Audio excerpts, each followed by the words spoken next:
हाँ, महिलाओं की कमाई कभी तुम्हें खाना पड़े, कमाई बनाई नहीं कमाई, महिला को कमाने के लिए देरी के बाहर जाना पड़े, महिला को किसी पर घर में जाकर के मजदूरी करना पड़े, महिला को कभी दूसरे के धंधे में जाकर के वहां नौकरी करना पड़े, महिला को दूसरे के कार्य करना पड़े तुम्हारे घर के। मैं मना नहीं कर रहा हूं, गलत भी नहीं बता रहा हूं, बस इतना कह रहा हूं तुम्हारा दुर्भाग्य है कि तुम्हारे घर की महिला दूसरे के घर के जाके कार्य करे। जैनी की महिला वो कहलाती है, इसको सौभाग्य मिलता है, ये पुण्यात्मा बन के आती है। यह गृहस्थ अवस्था में अपना और अपनों के अलावा किसी के कार्य नहीं करती, इसलिए सेठानी कहलाती है। जैन महिला को प्राय अलग लोग क्या बोलते हैं, पहले सेठानी बोलते हैं। सेठानी का अर्थ क्या? अपना कार्य और अपनों का कार्य। घर की देवी के अंदर जो कार्य करना है वह कार्य महिला करती है। घर के अंदर, घर के बाहर जाने का कल एक बहुत अच्छा प्रश्न आया, कौन है नारी मर्यादित? कमाने के लिए घर के बाहर, कमाने के लिए देरी के बाहर जाना पड़े? अरे यहां तक लिखा है शास्त्रों में, पति के मरने के बाद भी उसकी अर्थी में भी देरी के बाहर कदम नहीं रखती।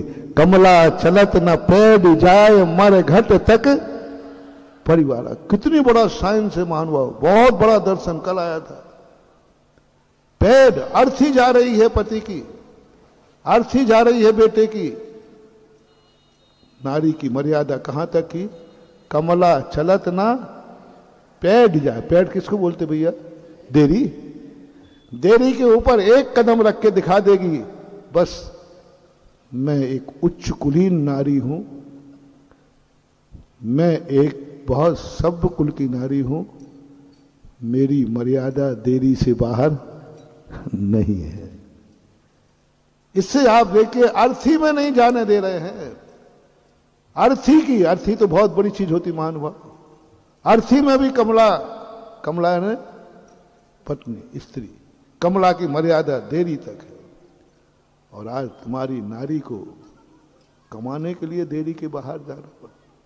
कमाने के लिए ही नहीं, अपने धंधे के लिए ही नहीं, अपने व्यापार के लिए ही नहीं, दूसरों के यहां नौकरी करना पड़ी, दूसरे के काम की नौकरी करना पड़ी। दूसरे के जो भी करते हो वो पूरा मुझे मालूम नहीं। नौकरी करना काम किसका है? अपना नहीं, किसका है? दूसरे का। और महिला कर रही है और कमा के ला रही है। दूसरों के कार्य करके यदि तुम्हारी मां, बहन, पत्नी कमा के ला रही है और आपको मजबूरन खाना पड़ रहा है, तो मैं मना नहीं करूंगा, गलत भी नहीं कहूंगा, लेकिन एक बार अपनी किस्मत को जरूर कोस लेना कि हे भगवान, मैंने कौन सा ऐसा पाप किया कि मुझे हमारे पेट के लिए, हमारे घर के परिवार के लिए, हमारे रहते हुए घर की नारी को घर के बाहर जाकर पराया काम करके रोटी लाना आजीविका कर रहे। कोस लेना, बस इतना सा। गलत और सही का मैं कोई निर्णय नहीं कर रहा हूं, ये विचार कर लेना। और नारियों से मेरा कहना है, जिस घर में तुम्हारा ऐसा घर मिल जाए जहां तुम्हें घर के अंदर कार्य करना पड़े, तुम्हें कमाने की कोई चिंता नहीं,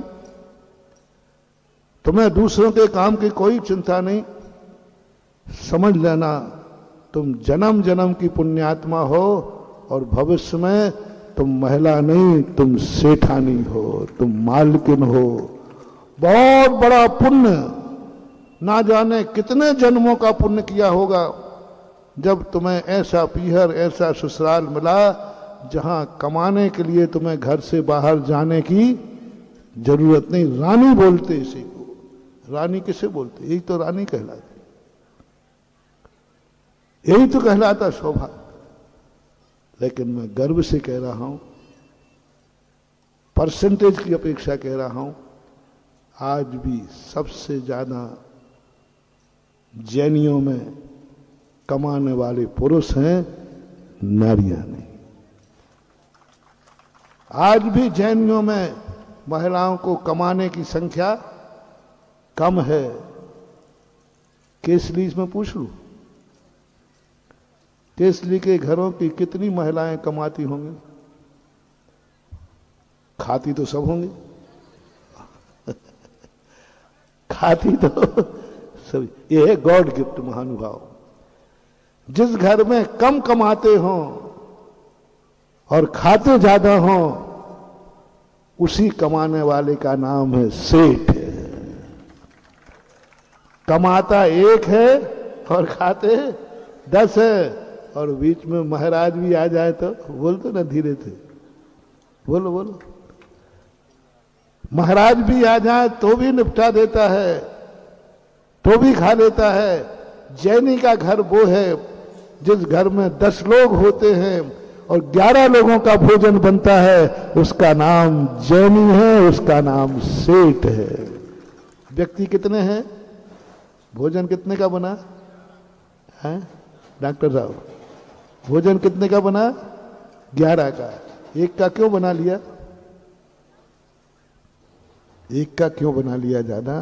बस यही तो रहस्य है। पता नहीं शाम तक कौन आ जाए। पहले जैनी शाम को दुकान पे से यदि कोई नहीं आता था तो ग्राहक कोई पकड़ लेते, चल भाई तू जैनी है, माल बाद में लेना पहले। ओहो, ग्राहक को दुकानदार अपने घर में शाम को भोजन को ले जाता था कि मेरे भाग्य हैं कि मेरी दुकान पर कोई जैनी ग्राहक आया है जो रात में नहीं खाता है। कौन मान रहा है? ये दुकानदार। मैंने कितने पुण्य किए कि मेरी दुकान पर वो जैनी ग्राहक बन के आया है जो रात में नहीं खाता है। तो सेठ कहता था, अरे ग्राहकी व्यापार तो बाद में होगा, पहले तू मेरे घर में चल, अतिथि करने का सौभाग्य मुझे दे। तो देखो सेठ सौभाग्य मान रहा है। सेठ कहता है मुझे ये पहले सौभाग्य दे, बाद में मालदान लेंगे, पहले तो मैं भाग्यशाली हूं, घर चल तू भोजन करना। बोले साहब आकाश में कहते चिंता मत कर, हमेशा 11 लोगों का बनता। ये कहलाता, ये है क्राइटेरिया जैनियों का। और आपको ये दिया अधिकार कर्म ने आपको इतना 2 रुपया ज्यादा दिया जो आप खर्च से ज्यादा बच रहा है। कितने लोग हैं जो खर्च भी नहीं निकाल पा रहे? कितने लोग हैं जो खर्च काटने के बाद भी 1,50,000 साल भर का बचा लेते, 2 रुपया बच जाता है। उनसे मेरा कहना है ये तुम्हारी साधारण चीज नहीं है, ये तुम्हारी बहुत बड़ी किस्मत है। कर्म ने कभी तुम्हारी किस भावना का परिणाम है? जिसके पास अपने खर्चा काटने के बाद 2 रुपया बचता हो, सारी मेहनत के बाद आपके पास घंटे भर का समय बचता हो, सारे कार्य के बाद भी आपका कुछ रिलैक्स आपको मिलता हो। सावधान, किस अधिकार दिया ईश्वर ने? कभी तुमने भाव किया होगा, हे भगवान पूरी जिंदगी निकलती जा रही पापों में, जितना कमाता हूं सब परिवार की आजीविका में निकल जाता है। मुश्किल से मैं, क्या मेरी जिंदगी इस पापी पेट को भरने में निकल जाएगी? बहुत बड़ा मोटिवेशन दे रहा हूं महानुभाव। कैसे बनते हैं अमीर लोग? कैसे बनते हैं ऐसे लोग जिनके पास ऐसा होता है? तुम्हारी दशा को मैं शास्त्रों में मैंने पढ़ा, तुमने भाव किया था जिंदगी भर ऐसे ही निकल जाएगी इस पापी पेट को भरते हुए। मनुष्य हूं मनुष्य, पापी पेट तो पशु पक्षी भी भर लेते हैं भगवान, ये पेट को तो भिखारी भी भर लेता है भगवान। कुत्ते बिल्ली भी पेट को भर लेते हैं भगवान, मैं भी बस दिन भर में पेट को ही भर पाता हूं। महत बाल बच्चों को पाल पा रहा हूं, बाल बच्चों का पालन तो पशु भी कर लेते हैं भगवान, पशुओं को भी बाल बच्चे पल जाते हैं, उनके भी पलते हैं। मैं इससे ज्यादा कुछ भी नहीं कर सकता। मेरी क्या जिंदगी है कि मैं मार पेट पाल रहा हूं और आज परिवार को पाल रहा हूं, इससे आगे मैं कुछ भी नहीं कर सकता। भगवान मैं तेरे मंदिर में दान नहीं दे सकता, मैं 2 रुपया कहीं अच्छे कार्य में नहीं लगा सकता, मेरे पास समय नहीं है कि मैं 10 मिनट मंदिर चला जाऊं, मेरे पास कहां है पैसा कि मैं तीर्थ यात्रा कर लूं, मेरे पास समय कहां है कि महाराज के प्रवचन सुनने चला जाऊं, क्योंकि इसी जुगाड़ में जिंदगी निकल रही है। बस ये पश्चाताप आपने पूर्व भाव में किया था, पूर्व भाव में आपने ये भावना की और आपकी आंख में आंसू था, कर्म बड़ा दयालु है। उसने कहा देखो ये नहीं मांग रहा है कि मुझे पेट भरने को मिल जाए, मेरे परिवार का पेट भरने को मिल जाए, इसके लिए तो ये कह रहा है मैं जैसे तैसे पेट तो भर लूंगा और परिवार का पेट भी भर लूंगा, लेकिन भगवान थोड़ी सी इच्छा होती है कि थोड़ा तो कुछ दान पुण्य कर सकूं, थोड़ा तो कम से कम इतनी तो बचत हो जाए धंधे में कि मैं 2 रुपया दान दे सकूं, इतना समय तो बच जाए 24 घंटे में कि मैं कम से कम मंदिर में जाकर एक पूजन तो कर लूं, इतना समय तो मिल जाए कि मैं एक बार सम्मेद शिखर की वंदना कर लूं, इतना तो मिल जाए, ये भी नहीं मिला। कर्म को दया आई तुम्हारे ऊपर। उसने कहा देखो ये भाव कर रहा है धर्म के लिए, कर्म ने, किस्मत ने तुम्हें कहा जाओ मैं तुझे ऐसे कुल में जन्म देता हूं जहां तेरे जन्म के पहले तेरा बाप वसीयत लिखते हुए खड़ा होगा, तुझे अपने बाप का मकान मिलेगा, तुझे अपने बाप की कमाई मिलेगी, तुझे तेरे बाप की गद्दी मिलेगी, चलती हुई दुकान मिलेगी, रेपुटेड दुकान मिलेगी, तुझे बनाना नहीं पड़ेगा, बनी बनाई दुकान पे तू जाके बैठेगा। तूने ये भावना की और तेरे ऐसे कुल में तू जो धंधा करेगा तेरे पास 2 रुपया बचेगा, तेरे पास लाख रुपया बचेंगे। जाओ, ये जो बचत खाता है इस कर्म की देन है, कर्म की कैमरे की निशानी पे हो तुम। आज तुम्हारे पास पैसा है, सब कुछ है, लेकिन इस अधिकार का तुमने पैसे का दुरुपयोग 2 चीजें बता रहा हूं। पहला उपयोग, कर्म ने कहा तेरे लिए मैंने तेरी भावना के अनुसार, मैंने तेरी भावना मानी, तेरी भावना को सच्चा माना, और तू तो बदमाश निकला, तू तो धोखेबाज निकला, तूने मेरे से झूठ बोला और मैंने मान लिया, और अब तू तो धर्म करने का नाम ही नहीं ले रहा है, इसी धन से बचे हुए धन से पाप कर रहा है, गुटखा खा रहा है, शराब पी रहा है, जुआ खेल रहा है, अय्यासी कर रहा है, कंजूसी कर रहा है, तू खबर ही नहीं ले रहा है।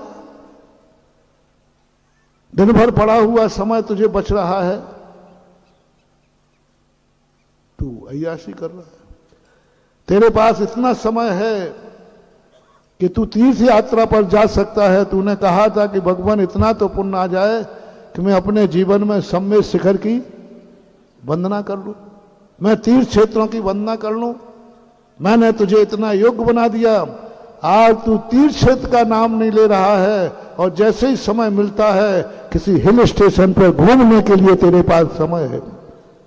तेरी भावना पर जो मिला है तुम्हें, जो घूमने का समय, हिल स्टेशनों पर घूमने का समय, मौज मस्ती का समय, ये तेरी मांग पर तूने तीर्थ यात्रा के लिए समय मांगा था, तीर्थ यात्रा जाने का समय मांगा था, कर्म ने तुझे दे दिया और तू तीर्थ यात्रा न करके ऐसो आराम करने के घूमने जा रहा है। खबरदार, कर्म तुम्हें बर्बाद कर देगा, ऐसी हालत कर देगा कि तीर्थ यात्रा छोड़ो तो मंदिर जाने लायक नहीं रहोगे। कर्म को धोखा मत देना, स्वयं ने अधिकार, कर्म ने तुम्हें अधिकार दिया। तुमने मांगा था कि 2 रुपया धन मिल जाए, मेरा बचे, इतना तो बच जाए कि मैं कभी धर्म मंदिर बने तो उसमें कुछ तो लगा सकूं। मांगा था। कर्म ने कहा देखो ये धन मांग रहा है प्रभु के मंदिर के लिए, अच्छे कार्य में करने के लिए। आज तुम्हें धन मिल गया, सावधान, आपका पापों के लिए धन है आपके पास। बचा हुआ धन आप क्या कहते हैं? बचे हुए धन से आप दूसरा मकान बना लेते बाजू का प्लाट मिल रहा है, कोई जरूरत नहीं है, डाल लो, एडजस्टिंग। कोई शादी विवाह करते हो तो ज्यादा खर्च होता है तो कोई कहते भाई इसमें ज्यादा, तो क्या बोलते हो? करो खर्च, इसी के लिए तो कमाया है। क्या शब्द बोलते हो? करो खर्च, इसी के लिए तो कमाया है। कर्म कहता है दुष्ट, तूने क्या भावना भाई थी बाजे वालों पर उठाने के लिए, इस ऐसो आराम के लिए? नहीं महान भाव, मत करो गलती, मत करो।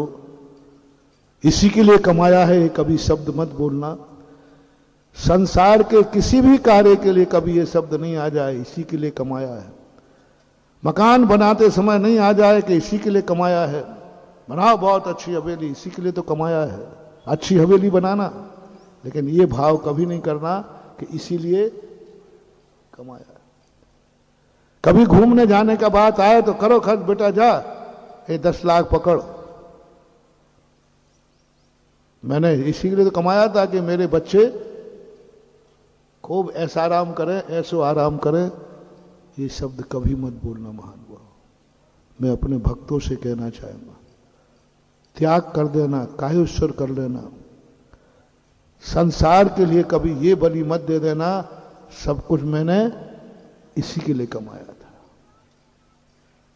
नहीं, कर्म कैद कर लेगा और कहा था इसलिए कमाया है, तेरा टेप रिकॉर्ड रखा है, मैंने तुझे इतना योग्य बना दिया और आज तू पाप की तरफ जा रहा है। बस बस केसली वालों, सारे संसार के लोग, जब भी कोई धर्म करने की बात आए, मंदिर बनाने की बात आए, तब घर में मीटिंग करना और घर का मुखिया कहे सुनो रे छोकरो, तुम समझ रहे हो कि मैंने इतना कमाया, इतने प्लाट, इतना सब कुछ मैंने इसी के दिल के लिए कमाया था कि केसरी में जब मंदिर बनेगा तो उसी के लिए मैंने कमाया, इसलिए मेरी किस्मत ने मुझे इतना दिया। सब लोग, मेरी किस्मत ने मुझे इतना दिया कि मेरे खर्च के पास भी 2 पैसा बचते हैं, इतना दिया कि मेरे सारे खर्च निकालने के बाद भी मेरी किस्मत में है। किस लिए है? क्यों मेरी इतनी अच्छी किस्मत बनाई? क्यों मेरी इतनी अच्छी किस्मत है कि खर्च काटने के बाद 2 रुपया बचता है? जरूर एक कर्म की, एक किस्मत पे मेरी मेहरबानी है। बस ये जो कुछ भी आज मेरे पास है, आज के दिन के लिए ही था।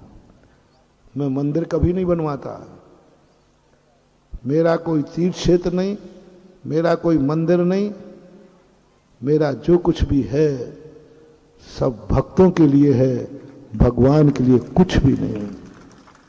भगवान के लिए ना मैंने कभी कुछ किया है और ना करूंगा। भगवान नाराज हो तो 100 बार हो जाए।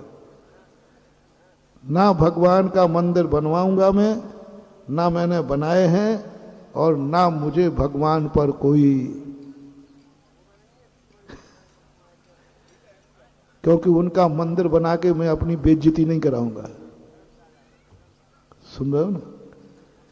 मैं भगवान का मंदिर बना करके बेइज्जती नहीं कराऊंगा, क्योंकि हमें और हमारे भक्तों में इतनी ताकत नहीं है कि वो भगवान के लायक मंदिर बना सके। क्योंकि भगवान का मंदिर तो कुबेर बनाता है, समूषण, स्वर्णमयी, रत्नमयी, सबको मालूम है। तुम और हम क्या बना पाएंगे? इसलिए मैं भगवान का अपमान नहीं करना चाहता हूं। तो फिर महाराज जी, बाबा जी, सबसे ज्यादा मंदिर तो आप ही बनवाते हो, है ना?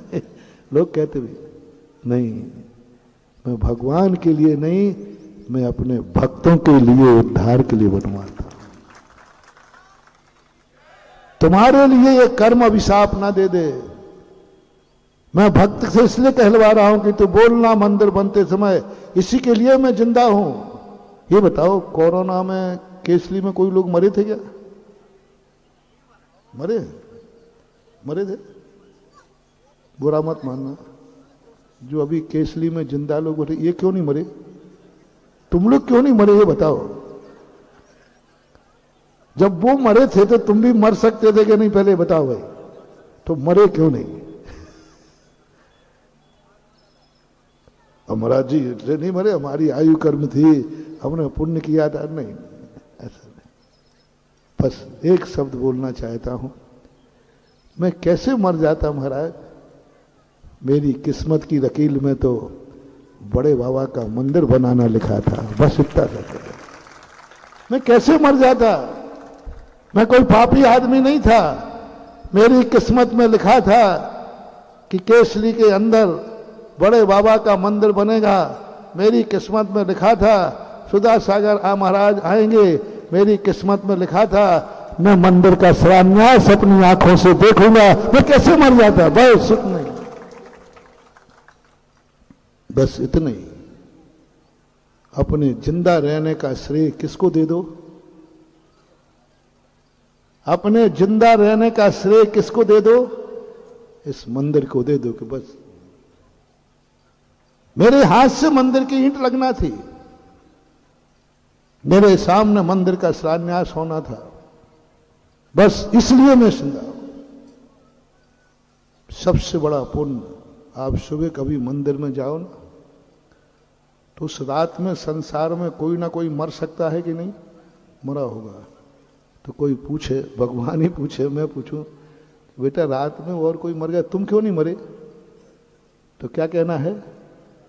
मैं कैसे मर जाता प्रभु? मेरी किस्मत में तो आज का अभिषेक लिखा था, कैसे मर जाता? तेरा अभिषेक लिखा था मेरी किस्मत में, और मैं अभिषेक लिए बिना कैसे मर जाता? बस एक दिन जिंदा रहने का श्रेय भी तुमने किसको दे दिया? अभिषेक को दे, हर पुण्य कार्य को दो। इसके लिए मैंने कमाया था। कल एक जमीन दान दी, 8 बीघा और 8 एकड़ और 6 एकड़। ये जमीन इतने दिन से क्यों पड़ी थी? शायद कई वर्षों की होगी। अभी नई जमीन खरीदी थी कि पुरानी थी? बहुत पुरानी थी।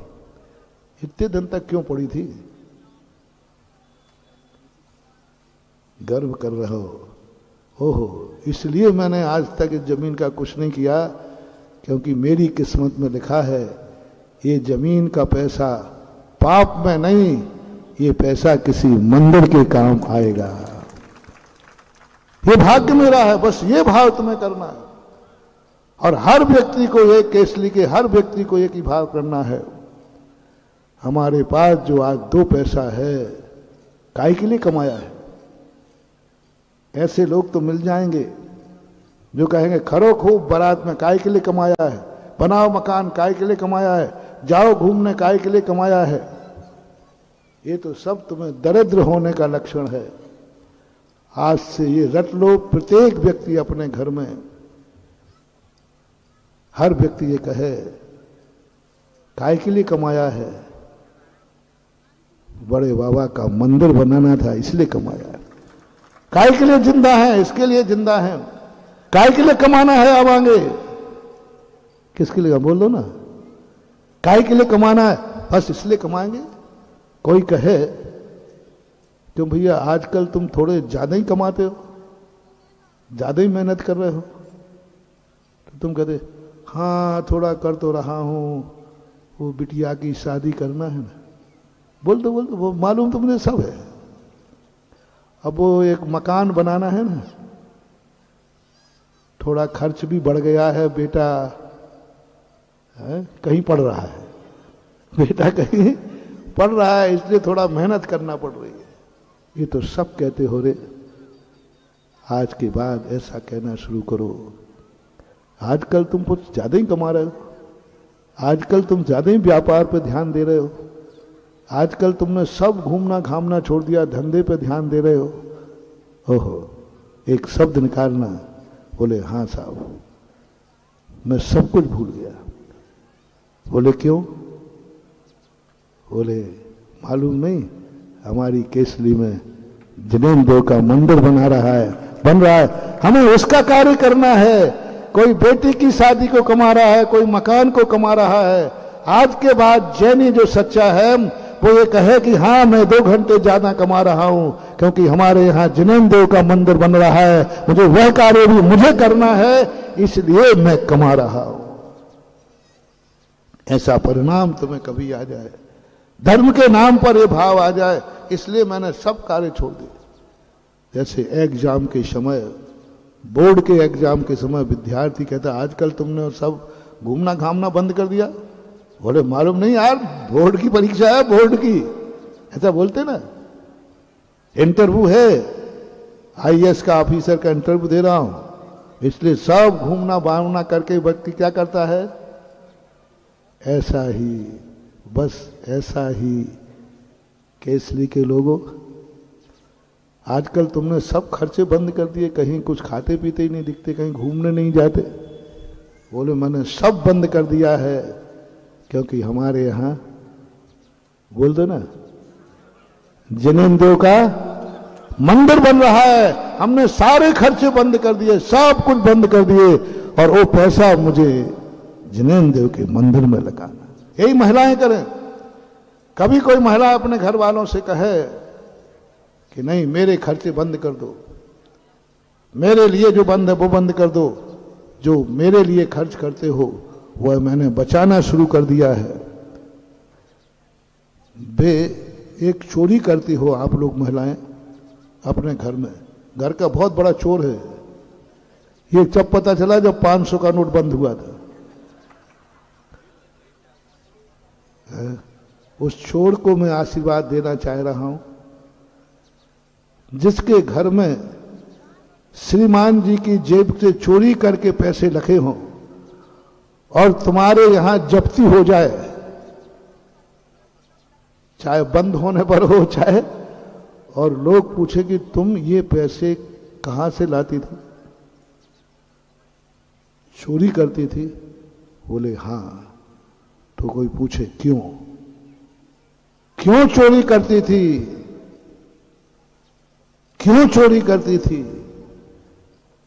तो आज के बाद हर महिला चोर ये कहे जब पकड़े जाने पर, मैंने इसलिए चोरी की है कि थोड़ा थोड़ा जोड़ करके मैं भी मंदिर में दान दूंगी, इसलिए मैंने चोरी की, क्योंकि तुम पैसे देते नहीं हो, तुम पैसे दोगे नहीं क्योंकि कंजूस खोपड़ी हो।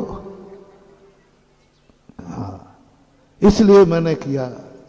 तो कुछ ना कुछ समय आपका हो रहा आज बहुत बड़ा। और अब मेरे एक नाम पूछा था इन्होंने कि इस प्रांगण का नाम, पहले तो पूछा था, ऐसी अंशुल नहीं पूछा था कि इस क्षेत्र का नाम, तो हमने कहा नहीं मंदिर ही रखो, क्योंकि छोटा सा मंदिर बन रहा था वहाँ वो छोटे से एरिए में, हमने भी हाँ कह दिया था। लेकिन मेरे आने के बाद फिर काम छोटा नहीं होता। मैं छोटे काम के लिए मेरे कदम कभी उठते ही नहीं है। अब तो ये मंदिर नहीं बनेगा, अब तो ये प्रांगण इतना बड़ा होगा, इतना तक कह दिया, यहां से सड़क तक के बीच में जितने मकान आए वे सब इसी मंदिर में शामिल होना चाहिए, आज नहीं तो कल। यहां देखो पूरा सड़क से, और ये स्थान दबा हुआ नहीं रहेगा। ये स्थान चाहे 25 फुट हो चाहे 30 फुट हो, ये पूरा स्थान उठ करके सड़क नीची होगी और मंदिर की जगती ऊंची होगी। उत्तर और पूर्व दिशा की सड़क नीची हो और तुम्हारा प्रतिष्ठान की जगती ऊंची हो, समझ लेना पौबारा है तुम्हारे यहां। समझ लेना वो लक्ष्मी मंदिर बन रहा है। सड़क नीची हो पूरब उत्तर की और तुम्हारा मकान ऊंचा, और यदि डाउन हो तो समझ लेना जो है वो भी धीरे धीरे खाली हो जाएगा। तो ये स्थान ऐसा ऊंचा उठे और पूरा सड़क तक पूरा मैदान हो। मैंने दृष्टि डाल दी है, चिंता मत करना। और दृष्टि पड़ गई है तो वो तो, और मुंह से निकल गया है तो वो तो आज नहीं कल होगा, थोड़ा रुक के होगा, लेकिन होगा। अब इतना बड़ा प्रांगण जब बनेगा, इसमें बड़े बाबा का होंगे और भी एक नए बड़े बाबा भी होंगे, इसमें 24 भी होगी, इसमें मानस्तंभ भी होगा। अतः इसका नाम अब मंदिर नहीं, श्री दिगंबर जैन आदिनाथ धाम रखा जाता है। तीर्थ नहीं, तीर्थ तो फिर थोड़ा सा मामला अलग बन जाएगा, फिर तो बहुत सारे आइटम बढ़ जाते हैं। तीर्थ में तो आइटम बढ़ेंगे बहुत, धर्मशाला और पता नहीं क्या क्या करना पड़ेगा। इसलिए इसका नाम क्या रख दिया, आदिनाथ धाम। तो आदिनाथ धाम से यह पूरा प्रांगण जाना जाएगा आज के बाद। और इस पर बहुत और सब बहुत बड़ी चीज, कल तुम्हारे पुण्यार्जक परिवार ने बहुत बड़ा साज किया, सीधा दूना कर दिया। मैंने कहा अब धाम, मंदिर में जितना दान बोला था जिसने, वो सब धाम बन गया। अब सब दूना करना है, कल ही कर दिया। 24 वालों को दूना करना है, मूल नायक वालों को दूना करना है, तो मूल नायक वालों ने दूना से भी ज्यादा कर दिया, मूल नायक भगवान को। और धाम का रूप तो धाम ही रहेगा। जब यहां प्रांगण में साधु प्रवेश करेगा और एकदम खुला खुला प्रांगण, सादा ऐसा लगेगा कि केसली में कोई समाज थी, केसली में कोई समाज है, और भविष्य में भी केसली में समाज रहेगी। नगर के बाहर होता तो नसिया का रूप ले लेता, और नगर के अंदर है इसलिए मैंने इसको नसिया ना के क्या कहा, धाम का। नगर के बाहर जाते ना नसिया, थोड़ा दूर होती, लेकिन ये धाम का रूप दिया इसलिए। तो अब 24 वालों को आज अपना मन दूना बनाना है, चिंता मत करना। देने वाला श्रीनाथ, लेने वाला भी श्रीनाथ। मन बनाओ। कोई एकाध व्यक्ति कमजोर पड़ेगा तो वो समय ले लेवे, लेकिन थोड़ा थोड़ा मत खाना। जितना बड़ा भाव करोगे तुम्हें पता ही नहीं चलेगा कि ये दूना देकर 24 कैसे बन गई। अब 24 का भी स्तर बढ़ेगा, उसकी भी मूर्ति का व्यवहार, अब तो सब कुछ बढ़ना है। अब तो मैंने आंखों में इसका वीडियो कैसेट बना ली है। अब तो तुम कहीं भी आओगे, मैं 1-1 इंच का नाप बता दूंगा कि यहां क्या है। अब मुझे तुम ठग नहीं पाओगे। हाँ, अब तो मैंने पूरा इसका वीडियो बना लिया है। और कल बेदी का नाम भी, जिन परिवार ने 8 से 14 एकड़ जमीन दी, हाँ वो है। तो अब शिखर और बेदी ऐसे कार्य बाकी है। और मेरा तो कहना है कि बड़े बाबा के जो शक्ति मैंने प्रदर्शित की, जो रूप मैंने बताया है, यहां का केसली का एक भी परिवार ऐसा न बचे जिसका कोई ना कोई अंश इस धाम में न रहे। ऐसा सबके लिए आशीर्वाद है, भावना है। समय थोड़ा लेट हो गया, सभी मंदिरों में अभिषेक के लिए गया ना, कल वो भी काम बहुत बड़ा हो गया। ये जो कल अभिषेक की विधि सिखाई, यह अभिषेक की विधि ही ऐसी विधि होगी कि धाम को तो क्या, सारी केसली को भी एक बहुत बड़ा कार्य हुआ। महावीर भगवान ने